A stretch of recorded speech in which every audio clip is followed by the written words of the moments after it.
안녕하십니까. 만나고 싶은 사람, 듣고 싶은 이야기 최혜심입니다. 김정한 목사입니다. 건강하세요. 말씀이 육신이 되어 우리 가운데 거하심에 우리가 그의 영광을 보니 아버지의 독생자의 영광이요 은혜와 진리가 충만하더라. 요한복음 1장 14절 말씀인데요. 이 거한다는 말은 장막을 친다, 텐트를 친다라는 뜻이라고 해요. 하나님의 아들이신 예수님이 우리와 같은 죄인들이 살고 있는 이곳에 함께 텐트를 치고 사셨다는 말입니다. 버림받은 이들과 같은 이들의 틈바구니에 오셔서 그곳에 천막을 치고 함께 유속하셨다는 말입니다. 얼마나 놀라운 이야기예요. 아무리 우리가 거부하고 발버둥 쳐도 우리에게 오신 이 영광은 변함이 없습니다. 목사님, 우리에게 오신 예수님의 사랑은 정말 그 은혜 그 자체라고 고백할 수밖에 없을 것 같아요. 하나님의 은혜, 예수님의 은혜는 우리 사람의 표현으로 다 표현할 수가 없지만은 그래도 은혜라고 하는 그 단어 하나가 참 많은 사람들에게 신금을 울리는데 첫째도 은혜, 둘째도 은혜, 셋째 왜?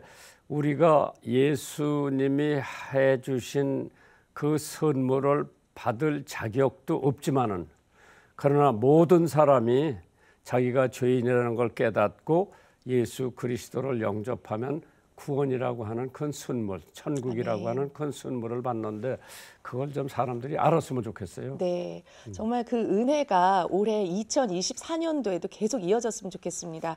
신년이 밝았는데요. 목사님, 우리 청취자분들께 덕담 한 말씀 부탁드립니다. 네. 새해가 왔다. 네. 새로운 각오를 해와야 되는데 내가 지난 새해에 이런 각오를 했는데 내가 성경을 통독하겠다. 지금 이사야서밖에 못 읽었다. 후회가 되죠. 네. 내가 전도 10명을 해야 되겠다. 2명밖에 못했으니까 그것도 전도가 다 못했으니까 후회를 하지만은 그러나 그래도 시작이 반이라고 해는 뵙겠지만은 연속해서 올해 그럼 더 많이 전도하고 기도하고 사랑을 하면은 하나님께서 축복, 은혜 주시지 않을까 생각을 해요. 만나고 싶은 사람, 듣고 싶은 이야기, 오늘은 옥수중앙교회 호용환 목사님을 만나봅니다. 어서 오십시오. 반갑습니다. 감사합니다. 네, 저희 극동방송 청취자 여러분께 인사 말씀 부탁드립니다. 새해도 밝았는데요. 한 해를 하나님의 은혜 가운데 저희들이 살았는데 2024년 한 해 하나님의 은혜가 우리 모든 청취자들의 개인과 가정 위에 하나님의 축복으로 임하기를 바랍니다. 목사님, 오늘 아침 우리 직원들 체합벌에 목사가 목사님 설교에 은혜 받으면 그건 설교 잘하는 거예요. 네. 내가 오늘 은혜를 받고 이 기회를 놓치지 말아야 되겠다. 그래서 오늘 여기 모셨는데 옥수동 하면은 그 옛날에는 굉장히 어려운 사람들이 살던 곳인데 거기 왜 가셨어요? 네. 이제 지금 다 시간이 지나고 나서 보니까 모든 것이 다 하나님의 은혜였고 제가 독일에서 있다가 한국에 온 이후로 또 하나님의 선하신 인도하심으로 사실은 옥수동과 같은 이런 동네에 제가 부임을 하게 되었거든요. 독일에서 유학을 하셨어요? 네. 그러고 돌아와서는 네. 뭐 도해지 큰 교회 갈 수 있는데 왜 핵심은 그때 옥수동이 가장 못 사는 동네였었죠? 네, 하나님께서 제일 먼저 저를 청빙하는 곳으로 내가 가야 되겠다 이렇게 기도하는 가운데 옥수동으로 제가 가게 됐습니다. 당시에는 옥수동은 서울에서 3대 달동네 가운데 하나일 정도로 그렇죠. 굉장히 어려운 사람들이 밀집해서 옥대방이라든지 또 연립주택이라든지 이런 곳에 살던 동네였었는데 그곳에서 나를 하나님께서 이곳으로 부르시니 이곳에서 가서 목회를 하면 되겠지라고 하는 사실은 믿음으로 사실은 옥수중앙교회를 부임했죠. 이제 2대 목사님이시고 초대 목사님은 본래 고향이 황해도신가요? 네네. 초대 목사님은 본래 황해도 목사님이시고 제가 그 목사님이 저를 오라 하셔서 제가 아주 자연스럽게 이력서도 쓰지 않고 부임을 자연스럽게 했던 교회가 옥수중앙교회죠. 그 이유는 이제 아버님 고향이 황해도시고 그 후손님은 믿을 수가 있겠다. 당신 그러시죠. 와라. 그러니까 그냥 그런데 그때 결혼하셨어요? 그럼요. 사모님이 그 동네 가서 당신 왜 이런 동네 와서 목회하냐고? 전혀 제 아내는 뭐 전혀 그런 쪽에 생각하지 않고 안 하고 그 장가 잘 두셨다. 예. 그럼 이제 자녀는 아들 하나, 딸 하나 하나님께서 아주 적절하게 주셨습니다. 그러고 잘 키워서 네, 잘 지금 키워서. 다 출가하고. 지금은 다 30살들에 다 결혼들을 해서 각각 가정을 이루어서 주 안에서 행복하게 살아가고 있죠. 근데 목사님하고 또 저하고 인연은 목사님 또 수원 고등학교, 네. 수원 고등학교, 네, 또 YFC도 네. 좀 참석을 네. 하셨고 수원 왔다 갔다 하셨고. 예. 그러면은 수원에서 이제 졸업 맞고 바로 독일을 가셨어요? 아니에요. 수원에서 수원고등학교를 졸업하고 그 다음에 이제 총신대학을 들어가서 총신대학을 졸업하고 그리고 그 이후에 이제 뭐 하영조 목사님 개척하셨던 온누리 교회 사역을 했다든지 또 부목사로 또 옥인교회에서 부목사 사역을 하고 그 이후에 이제 제가 독일에 갔었던 거죠. 예. 근데 그 사이에 사실은 많이 이렇게 생활도 어려웠기 때문에 공부를 하고 싶었던 그런 열정과 마음은 있었으나 근데 독일하고 무슨 인연이 있으셨어요? 그거는 독일은 그냥 우리 교회 전도사님 했던 분이 저보고 가라고 그래가지고 그때서야 독일은 학비가 없고 공짜로 공부할 수 있는 곳이 바로 독일이구나. 그때 알고서는 독일에 갔다 왔습니다. 그건 독일 말 했었어요 그때? 못했지요. 거기 가서 배우고? 예, 대학에 가서 독일 말을 공부했죠. 독일에서는 한 몇 년 정도 계셨어요? 독일에 제가 만 5년 딱 살았고요. 횟수로는 6년 독일에서 살았죠. 예. 미넨이라고 하는 독일에서도 아주 좋은 도시예요. 가장 좋은 도시고. 올림픽도 하고. 예. 예. 1972년도에 올림픽 갔고. 예. 그러면 오늘 우리 직원들이 목사님 설교도 은혜를 받았지만은 네. 목사님 설교 중에 뭐 우유 배달을 한다는데 네. 그 얘기 좀 들어봤으면 네. 좋겠어요. 네.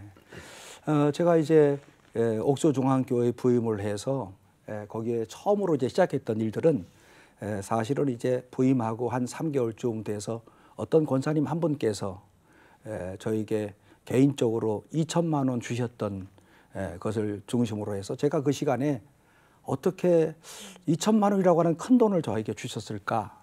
그리고 마음속으로 너무너무 큰 돈을 받아서 이거를 어떻게 쓰면 좋을까 했는데 제 아내와 같이 서로 이야기하는 가운데 이것은 하나님께서 옥수동의 가난한 사람들을 위해서 저 사람을 통해서 쓰라고 하는 그런 돈이라고 생각을 해서 그것을 하나님 앞에 드렸지요.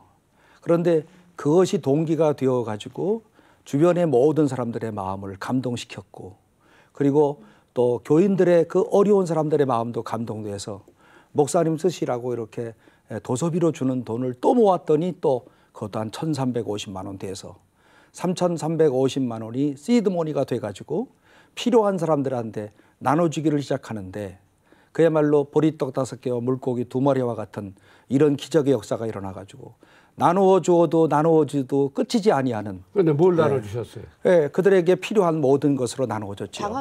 장학금도 나누어주고 네. 그 다음에 또 쌀도 나누어주고 네. 그 다음에 또 전기세도 내주고 또 이와 같은 이런 여러 가지 일들을 하는 중에 그 다음에 동네 어른들 가운데서 골다공증으로 힘드신 분들이 있으셔서 그때 이제 따뜻한 마음을 가지고 100가정에게 우유를 나누었던 이런 일들이 오늘날과 같이 이렇게 우유 배달이 전국적으로 어려운 독거노인들한테 무료로. 우유가 전달하게 됐죠. 무료로. 네, 옥수동, 금호동을 중심으로 해서 예. 100가정으로 출발했던 것이 네.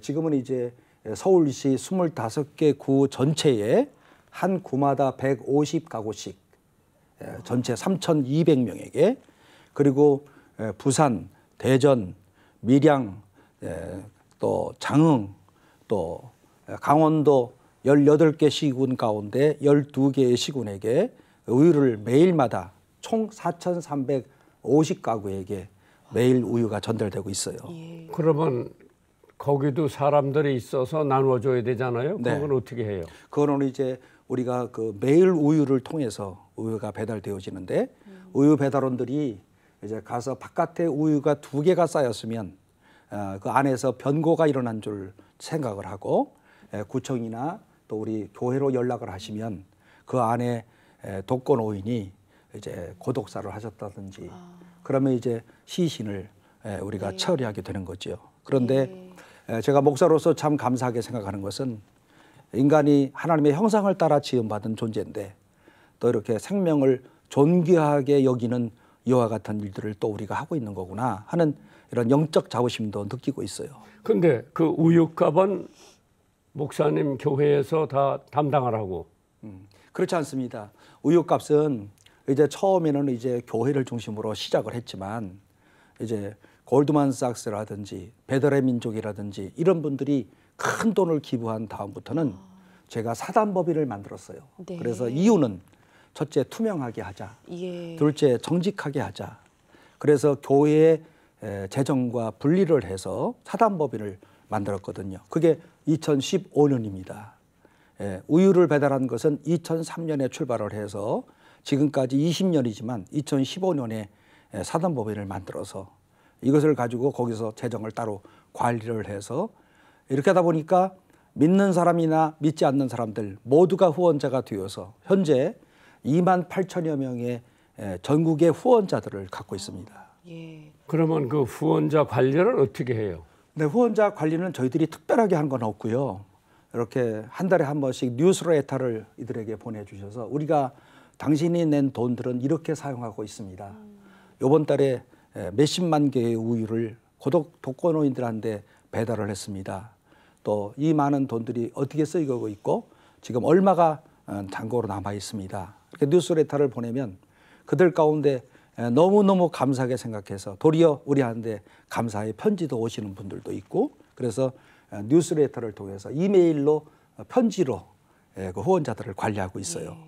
그러면 이제 저는 오늘 간증 말씀을 들으면서 황해도에서 오셨다.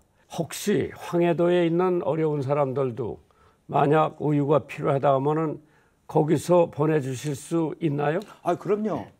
저희들이 제가 지금 기도하고 있는 바는 바로 그겁니다. 제가 우리 부모님들이 이북에서 피를 안 나오신 분들이고 또 이북에 있는 또 나오지 못한 형제들. 우리 형제들도 있는데 우리 형제들 또 생각해서라도 그렇고 또 우리 북한이 우리의 동족이니까 그들이 지금 요즘에 기아로다가 많은 사람들이 어려움을 당하는데 우리가 통로만 열리면 언제든지 북한에 무료로. 있는 그럼요 어린 아이들에게 우유를 줘서 영양을 섭취하게 만들고 이들이 건강하게 자랄 수 있도록 할 수 있는 것은 저희들로서는 얼마든지 준비되어 있어요. 그래서 열리기만 하면 저희들이 이제 우유를 북한 배달할 수 당국에서 있습니다. 네, 그래 우리는 우유는 받겠다. 네, 만약 그렇게 해서 사인이 온다면은 한국 정부에서 마다할 필요는 없겠죠. 네, 그렇게 해가지고 적어도 영양 실족에 있는 네. 우리 동포 아이들이 우유를 마시면은 네. 금방 키도 자라고 살도 찌고 그럼요. 이제 그런 것 때문에 아버님은 어디서 사셨어요? 저희 아버님은 거기에도? 이제 저희 어머니하고 같이 은율에서 사시다가 일사후퇴 때 이제 그 이승만 대통령이 보내주신 배를 타고 군산으로 내려오셔서 군산에서 제주도로 가셨다가 다시 이렇게 평택으로 송탄으로 오셔서 거기서 오셔서 이제 신앙생활을 하셨지요. 그러니까 저희 그리고 부모님들의 고향은 황해도 은율입니다. 저 황해도에서 믿으셨구만요. 그럼요. 그러면 교회 직분도 가지셨고 저희 아버님이 신앙이 좋으셔서 아주 어릴 때 20대 때 이북에서 고현교회라고 하는 교회에서 영수직을 맡아서 영수는 열심으로 장로교기죠. 그렇죠. 예. 예. 참 그런 데서 신앙생활이 안 되겠다. 그래서 일사후퇴 때 네. 야, 남한지로 내려가자. 네, 그래서 두 네 분이 여기 내려오셔서 네. 그때 형제들은 아무도 없었어요? 아니 그때 새로 태어난 누나 누나가 있고 태어난 지 한 달 된 누나를 얻고 없고. 그리고서는 피가 안 나오셨다고 그러시더라고요. 예. 지금 그 누나는 수원에 살고 있습니다. 형제들 친척들은 네. 황해도에 그렇죠. 그저 계시고 네. 소식은 저기 적십자를 통해서 저희 신청했는데 매번 떨어져서 소식도 알지 못하고 있고 다만 이북에 누나 2명, 형 1명 있다고 하는 사실만 아버지를 통해서 알고 있습니다. 호용환 목사님 희승인데 네. 호자 네, 이 중국 성 같은데 네, 중국성입니다. 아, 예. 그러면 이 호씨가 많아요? 흔해도요? 아이고, 그거 별로 없죠. 예, 우리 한국이 대한민국 전체에서도 200가구가 되지 않을 겁니다. 그리고 유명한 그 중국의 후진따오 그의 후진따오의 호자 똑같은 그런 호자를 쓰고 있습니다. 예, 아주 희성이죠. 예. 그러게. 그러면 이제 목회를 하시면서 네. 병행해서 이제 우유 배달도 하신다. 그럼 지금 어떤 쪽의 시간이 더 많이 활약해요? 아무래도 이제 목회 그 저희 이제 우유 배달 이런 사역은 그렇게 뭐 시간이 많이 들어가나 그러진 않아요.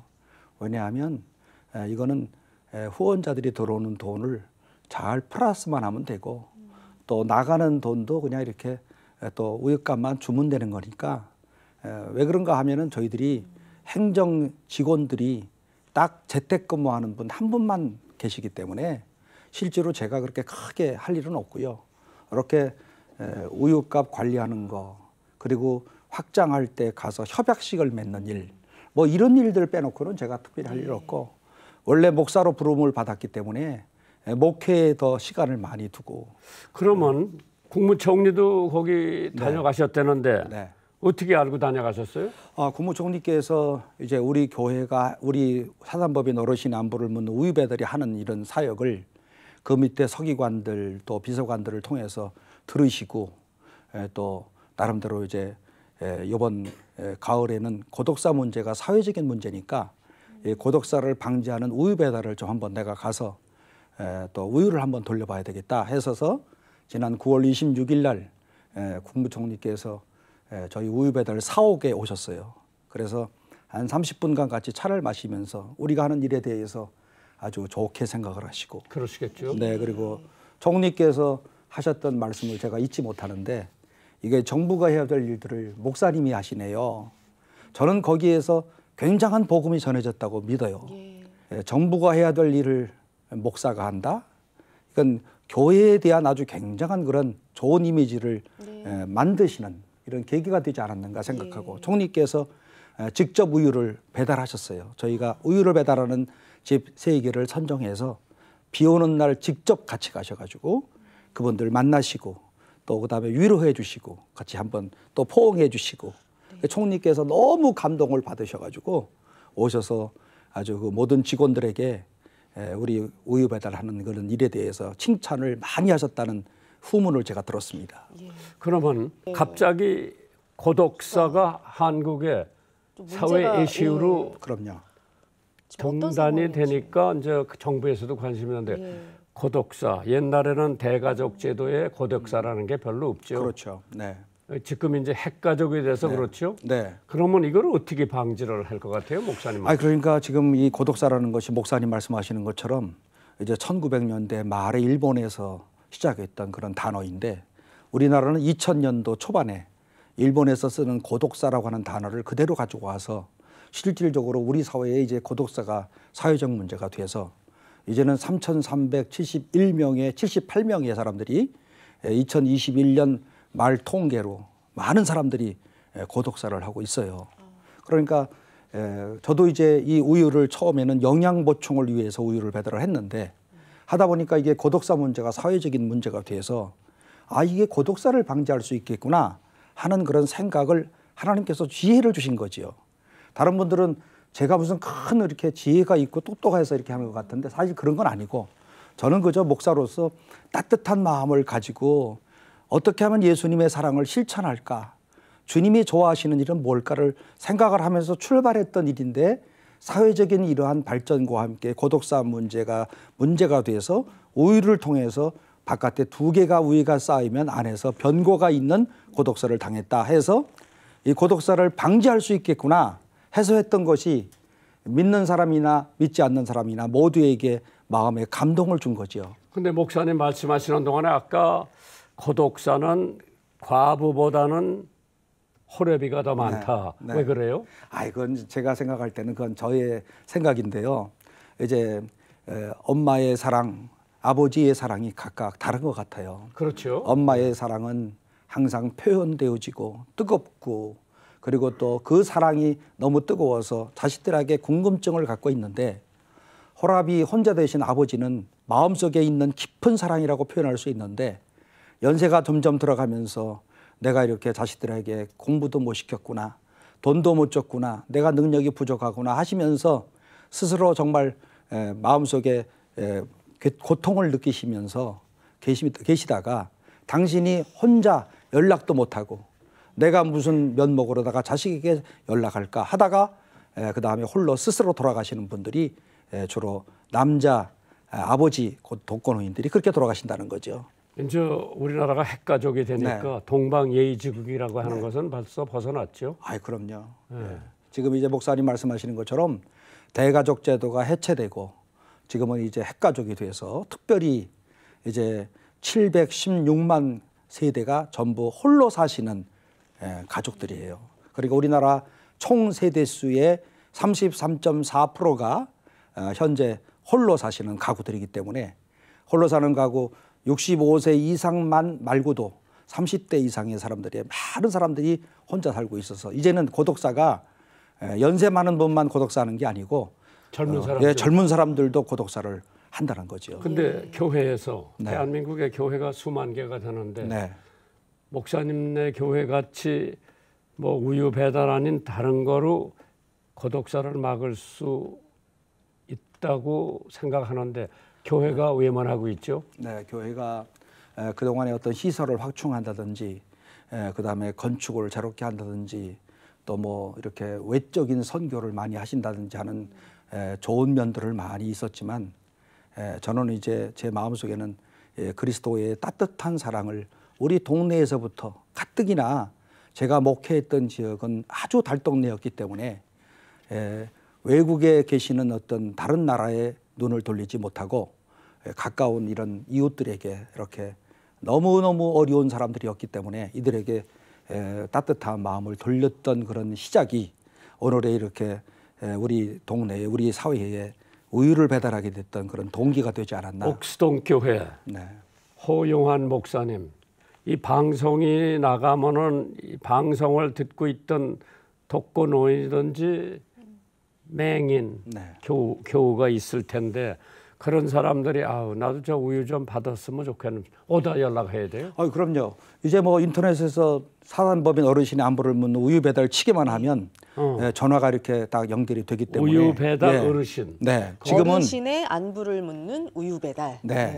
지금은 이제 전화만 주시면 과거에는 서울시에만 할 수 있었는데 지금은 전국에 어디든지 간에 우리가 그 가까운 지점에게 연락을 해서 누구에게 우유를 전달해 주십시오. 이렇게 하면은 그 지점에서 우유가 갑니다. 지금은요. 그렇기 때문에 이제 한국의 전국에 있는 독거노인들이 누구를 막론하고 이와 같이 홀로 사시면서 가난하신 분이고 자식들이 돌보지 못하는 이런 사람들. 그 이번에 우리 극동 방송에서도 크리스마스 선물 겸 해가지고 독거노인들 찾아가서 하는데 그런 분들도 만약 연락을 하면은 우유를 받겠네요. 독거노인. 그럼요. 누구를 막론하고 다 우유를 전달해 드릴 수가 있고요. 근데 이분들이 이제 그 시간은 조금 걸립니다. 왜냐하면 행정적 주소와 실질적으로 사는 주소가 많이 차이가 나요. 어느 정도 이렇게 잘 사시는 분들은 오늘 한국 사회의 어려운 사람들의 형편을 잘 몰라요. 그래서 저희 교회 같은 경우에는 제가 목사로서 전도를 좀 해야 될 것 같아서 불신, 안 믿는 사람들 장애인들의 가정을 한 달에 한 번씩 이렇게 6, 7만 원의 물건을 생활 필수품을 사가지고 방문을 하는데 갈 때마다 제가 감동을 받고 오고 그리고 우리 교회 권사님들, 집사님들을 모시고 가는데 이유는 당신들이 찾아가서 그 사람들을 바라보면 하나님께서 나에게 베푸신 은혜를 감동을 받아서 믿음이 뜨거워지는 거예요. 그렇죠. 우유 배달도 똑같지요. 우유 배달도 오늘 우리가 그들을 향해서 무슨 불쌍해서 주는 것이 아니고 오늘 우리에게 베푸신 하나님의 은혜가 감사하고 이분들이 우리 한국 사회에 경제 발전을 했던 과거에 참 아주 귀하신 분들이시고 감사한 마음으로 우리가 우유를 드리기 때문에 누구를 막론하고 다 우유를 드릴 수가 있는 거죠. 이영훈 목사님이 순복음교회 서울역 근처에 좀 독거노인들이 있는데 아마 거기 가서 나눠주고 뭐 할 때 뭐 영부인도 따라가는 것 같은데 역대 영부인들이 참 소외 계층을 관심을 많이들 가지고 계신 것 같아요. 네. 그래서 지금 이 우유를 배달하는 사람들은 다 서민이죠. 아, 그럼요. 우유 배달하시는 분들도 다 서민들이고, 그러게. 예, 그리고 최근에 들어서 이제 여러 우리나라의 어떤 배달 시스템이 너무너무 이렇게 많아지기도 하고 잘 돼 있어가지고 사실은 이제 그 우유 배달하셨던 분들이 다 이렇게 오아시스 마켓컬리 이런 쪽으로 다 가셔가지고 우유 배달하시는 분들이 좀 줄어든 게 오늘 우리의 문제입니다. 예, 그래서 앞으로 이제 배달을 어떻게 좀 더 활성화시킬까, 이것은 저희가 갖고 있는 숙제예요. 이제 연탄 배달도 마찬가지고 그렇죠. 이 배달하는 분들이 줄어든다. 네, 10만 원이라도 더 많이 주는 곳으로 또 그분들이 가시기 때문에. 보통 매일 새벽에 배달이 그렇죠. 되죠? 새벽 1시부터 새벽 5시 그 사이에 배달하시는 분들이 하셔요.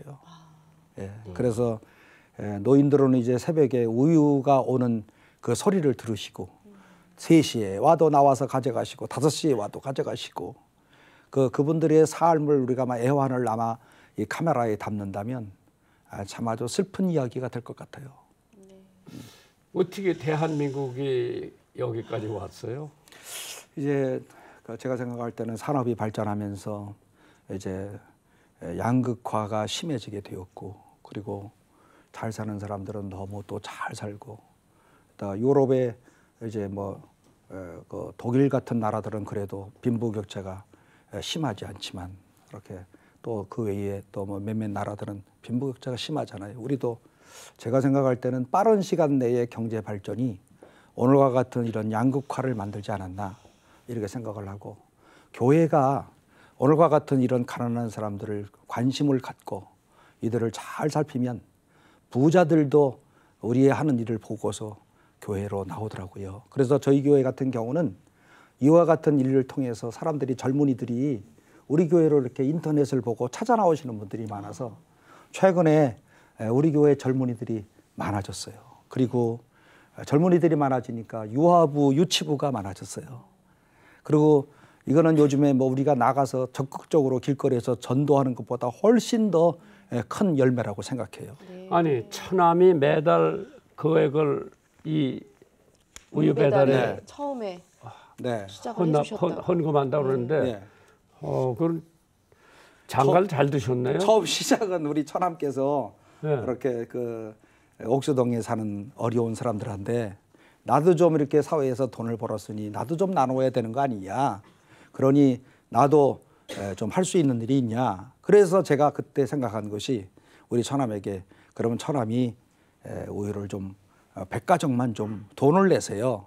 그래서 당시에 700원일 때 매월마다 210만 원씩을 우리 처남이 준 것이 출발점이 돼서 제일 중요한 것은 20년 동안 한 번도 쉬지 않고 꾸준하게 우유를 배달했다는 거. 또 우리 교회에 어려운 사람들한테 쌀도 주고 그다음에 떡국떡도 만들어주고, 이번 12월 달만 하더라도 이번 12월 달에요. 매일 우유가 김치를 만들어서 250상자를 우리 교회에게 기부를 했어요. 그래서 그걸 또 250개를 또 동네 옥수동 금호동 사람들 다 나눠줬어요. 가난한 사람들. 골드만삭스가 직원들이 1년에 한 번씩 선한 일들을 해야 되는데 그 선한 일을 하는 장소가 우리 교회가 됐어요.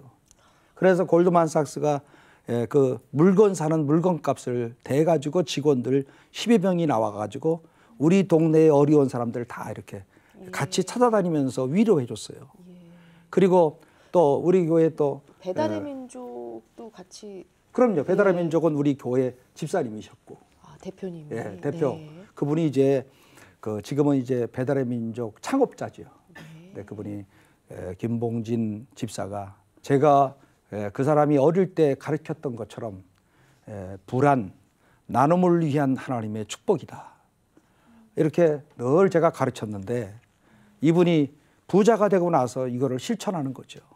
예, 그래서 어려운 사람들에게 이분이 많이 기부도 하시고, 더 기빙 플레이지라고 하는, 목사님 아시죠? 네. 거기에 우리나라 최초의 멤버가 됐어요. 자기 재산에 거기에 들어가려면 1조 이상의 재산이 있어야 되고 그중에서 자기 재산의 절반을 내야 되는데 그 사람이 1조 이상의 재산을 갖고 있고, 그리고 우리나라 최초로 서명을 해서 거기에 멤버가 된 우리 교회 집사님으로서 영광스러운 일이죠. 자랑이죠. 네, 예, 자랑거리요. 아주 달동네에서 그러게. 제가 그 집에 가서 신방을 할 때마다 늘 울고 왔어요. 너무 가난하게 살아서 방 한 칸에 6명이 사는데 누울 데가 없어서 다락을 만들어서 다락에서 아들들은 자고, 그런데 그 어머니 조그마한 식당을 하시는데 밤 12시 1시에 들어오셔가지고 새벽 5시 예배 꼭 한 번도 안 빠지고 어머니의 기도의 눈물이 아들을 저렇게 생각하지 못하는 거부를 만든 원동력이 된 거죠. 기도의 능력, 네. 어머니의 사랑 네. 합성한 거죠. 네. 예. 네. 모든 사람들이 살다가 보면 네. 다 내가 했다, 네. 나 때문에 됐다, 네. 그렇게 하기가 쉬운데 어떻게 이겨요 그걸? 전혀 그렇지 않습니다. 저는 정말 지금까지 20년 동안 하나님께서 정말 도와주신 것이고, 개중에 제 주변에 있는 어떤 분들이 저보고 지혜가 있다고 그러는데 전혀 그런 건 아니에요.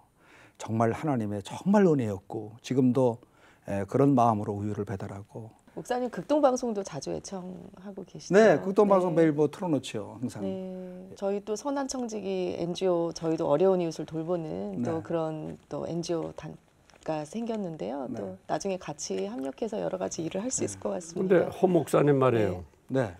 이제 나 옥수동 교회에서 이걸 하고 목회도 하는데 우유 배달도 하고 한국 교회의 예언적인 말씀 한마디 던져줬으면 좋겠어요. 네, 제가 최근에 들어서 목사님, 제가 다니엘 기도회 같은 이렇게 아주 참 요즘 유명하잖아요. 거기 나가서 제가 11월 3일 날 강의도 했어요. 강연도 했고, 한국 교회가 앞으로 이제 주님 오실 때까지 한국 교회가 망하지는 않겠지만 아마도 경제 발전과 함께 침체될 것들은 이제 대부분의 모든 미래학자들이 그렇게 진단을 하고 있는데, 한국 교회가 내부적으로 재정이 투명하고 그리고 목사님들이 소명의식이 뚜렷해서 영성을 가지고 나가지 않는다고 한다면 한국 교회의 미래는 어렵지 않겠나. 그러나 하나님께서 우리 한국 교회를 그대로 내버려 두지 아니하시고 또 요소마다 이와 같은 사람들을 두셔서 한국 교회를 하나님께서 버리지 아니하시고 발전시켜 주실 것이다. 이와 같은 기대와 소망을 갖고 있는 것만은 확실해요. 그래서 우선 나부터도 제가 지금까지도 하나님의 은혜를 많이 받았는데, 하여튼 오늘 하나님이 원하시는 뜻이 무엇인가 하는데 결국은 포기해야 될 것들이 다 물질과 관련된 것들을 잘 그때그때마다 분별하는 게 제일 중요하다고 생각하기 때문에 제가 할 수 있는 범위 내에서는 이렇게 열심히 하고 있죠. 허용환 목사님께서 네. 이런 일을 하다가 보면 실망될 때도 있고 네. 육신적으로 힘들 때도 있고 이럴 때 붙잡을 하나님의 말씀, 붙잡을 하나님의 찬송, 그게 있다면은 어떤 성경 구절과 어떤 찬양이에요? 전도서 11장 1절 말씀을 굉장히 좋아하는데요. 제가 어디를 가서든지 간에 내 떡을 물 위에 던지라. 여러 날 후에 도로 찾으리라 하는데, 그 여러 날이 한 달이 될 수도 있고 10년이 될 수도 있고 그러는데, 이 말씀을 꼭 붙잡고 이것이 하나님이 나에게 주신 그런 소명이다. 그리고 찬송은 우리 어머니가 늘 즐겨 부르셨던 찬송, 주 안에 있는 나에게 딴 것이 있으랴. 십자가 밑에 나아가 내 짐을 풀었네. 네. 그리고 어릴 때 우리 어머니가 늘 이렇게 들려주셨던 그런 찬송이 중요하고, 또 제가 사실은 이제 우리 어머니가 이제 이북에서 넘어지셔가지고 다리를 절었어요. 근데 다리를 절어서 제가 어렸을 때는 이제 어머니하고 이렇게 만나는 것도 별로 좋아하지 않았고 부끄럽게 생각했는데, 그 저는 다리로 하루도 새벽에 빠지지 않고 늘 가서 기도하시고, 눈이 오는 날은 공사장에서 스티로폴 주워다가 냉방에다가 거기에 깔아놓고 이렇게 늘 저를 위해서 기도하시고, 그 기도의 그 은혜로 오늘 제가 오늘 이와 같은 이런 귀한 일들을 감당할 수 있는 것 아니겠는가. 그건 네. 굉장한 유산이죠. 그렇죠. 야, 그런 엄마를 둔 분들은 참 행복한 분들이죠. 예.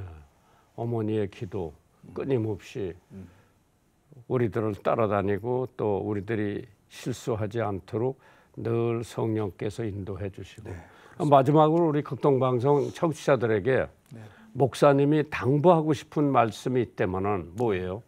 날마다 하나님의 말씀과 함께 늘 하나님의 말씀에 경청하고 또 말씀을 그대로 실천하려고 노력하고 또 하나님의 뜻이 무엇인가를 잘 분별해서 그 선한 일에 대해서 적극적으로 열심히 한다면 언제나 하나님께서 나와 함께 하시고 동행하시는 것을 우리가 확인할 수가 있고, 그래서 저는 정로유행이라고 하는 이런 말을 참 좋아하는데, 우리가 바른 길을 가면, 바른 길이란 하나님이 기뻐하시는 길을 가면 반드시 유행해서 동행하는 자가 있다, 하나님이 꼭 동행해 주신다고 하는 확신을 가지고 어떤 일이 있어도 주님만을 의지하고 주의 말씀대로 열심히 살아가시기를 당부를 드립니다.